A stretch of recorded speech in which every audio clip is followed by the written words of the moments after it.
I'm excited to share some relatively recent reading research with you that you can easily implement with your students and that will have really noticeable impact on their decoding ability.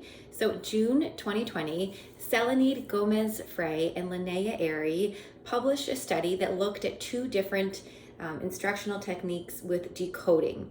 So they looked at a technique called Connected Phonation or continuous blending compared with segmented blending, and they looked at the outcomes.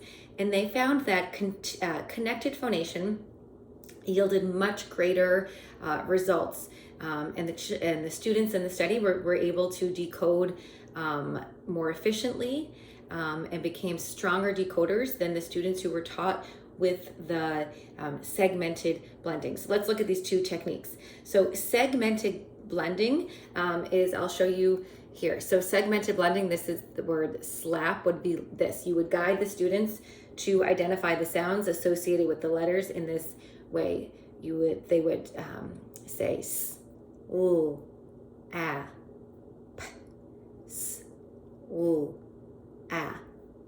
And maybe the instructor would guide them to go a little bit faster until they could identify the word by blending the sounds together. Slap.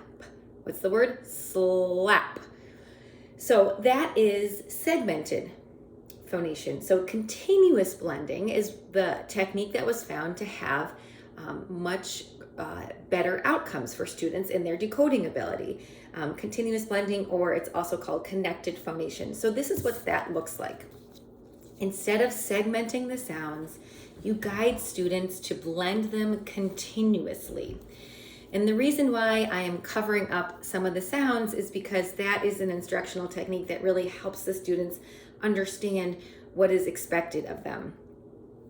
And if students who have received previous instruction in segmenting the sounds revert to that technique, so if you hear them start saying s, oh, and they're really segmenting the sounds, you can guide them by saying, can you put those sounds together? And don't reveal the rest of the word until they have connected these sounds. So you want them to say soul, not s, oh. And let me just back up for 1 second by saying one of the main reasons they found that this technique is so much more effective is because when you segment each individual sound, what happens is by the time you get to the final sound in the word, oftentimes you place such a load on the working memory that the student has forgotten what the initial sound is. So then they have to go back to the beginning of the word and start all over again. And that process can actually be repeated multiple times and can lead to a frustrating cycle. So starting at the beginning, you want them to continuously blend. Once they've blended those sounds together, then you can reveal the next sound. Slap. So once they have said the word, to get some extra practice in, depending on the level of your student and the challenge that you want to give them, have them write the word. So you can either leave the word there for them or cover it up. But either way, always, always, always have your students say the sounds as they write the word. So, s, ooh, have them say the sounds as they write each letter. Ah, p. And then one more time for extra reinforcement. This is the short activity, but you're really getting in a lot of instructional impact. This is probably much easier to do with a whiteboard.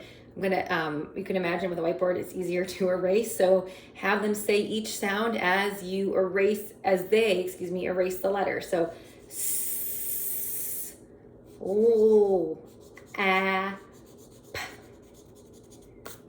And they've erased the letter, and just in a few minutes, they've gotten practice with phonemic awareness. They've gotten practice with decoding and encoding, and you have applied recent reading research, and you've put it into practice, and it will have a small instructional tweak with a lot of impact for your students who are learning to decode and encode.